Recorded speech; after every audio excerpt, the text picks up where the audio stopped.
ចាជំរាបសួរបងប្អូនគ្នាចាអរគុណព្រះសម្រាប់ពេលវេលាឯអ្នកគ្រូនិងបងប្អូនគ្នាបានជួបគ្នាសាជាថ្មីផងដែរចាចឹងជួបនឹងបងប្អូនគ្នាអញ្ចឹងនេះគឺយើងនឹងរៀនមេរៀនទី9ចាគឺមេរៀនការបូកប្រភេទដែលមានភាគបែងដូចគ្នាចាហើយអ្នកគ្រូក៏មានលំហាត់ពីរខ្ទង់ដែរដែលក៏គេឲ្យយើង6ចាលើ18បូកជាមួយនឹង11លើ18ចាខ្ទង់ខគេឲ្យយើង18លើ32បូកជាមួយនឹង11លើ32ចាប៉ុន្តែមុននឹងចូលទៅដល់ប្រមាណវិធីក៏អ្នកគ្រូចង់ប្រាប់ពីនិយមន័យការបូកប្រភេទដែលមានភាគបែងដូចគ្នាដែរអញ្ចឹងការបូកប្រភេទដែលមានភាគបែងដូចគ្នាបងប្អូនត្រូវដឹងថាយើងត្រូវបូកភាគយកនិងភាគយកឬឯភាគបែងយើងរក្សាទុកនៅដ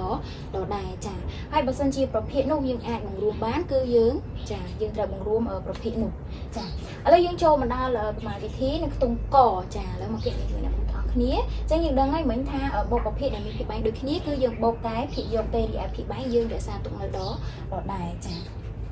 ញ្ចឹងយើងបូកមកចា6បូកជាមួយនឹង10 11ចា6បូកជាមួយនឹង11ភាគបែងយើងបូកអត់ទេចាគឺយើងរក្សាទុកនៅដចាដែរចាចឹងស្មើប្រមាណទៅកូន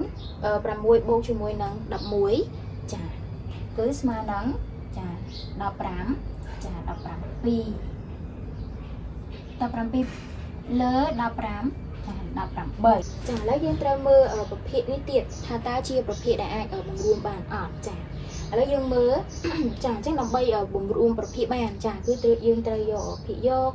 ឬក៏ភាគបែងនេះយកទៅចែកជាមួយនឹងចំនួនទាំងឡាយណាដែលដូច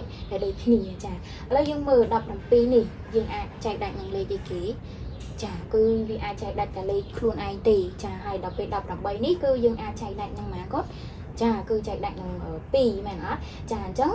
នេះ1នេះ2អញ្ចឹងវាអត់ដូចគ្នាទេអញ្ចឹងមានន័យថាប្រភេទនេះគឺជាប្រភេទដែរចាសម្រួលអត់បានទេដែលបំរួមអត់បានទេអញ្ចឹងយើងទុកវាចោលប៉ុណ្្នឹងទៅ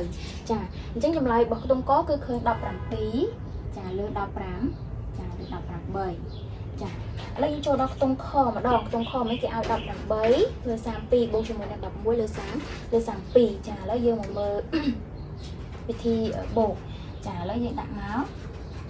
ចា18ចាបូកជាមួយនឹងម៉ានចា11ហើយភាគបែងគឺយើងរក្សាទុកនៅ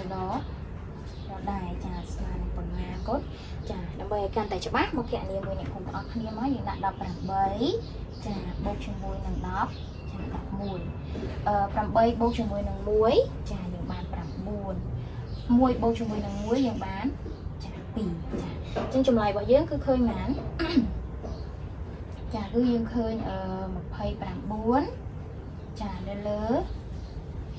32ចាឥឡូវយើងទៅមើលប្រភេទនេះតើគឺជា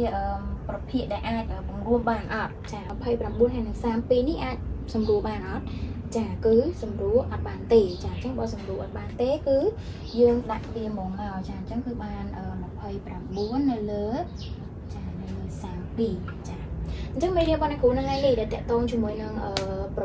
បូកប្រភេទដែលមានភាគបែងដូចគ្នាក៏បានចាប់ត្រឹមតែប៉ុណ្្នឹងចឹងអ្នកគ្រូសូមថាបងប្អូនគ្នាបានត្រឡប់ទៅវិញក៏បានបានរំលឹកដល់លំហាត់ផងដែរចាអញ្ចឹងអ្នកគ្រូសូមអរគុណសូមជម្រាបលា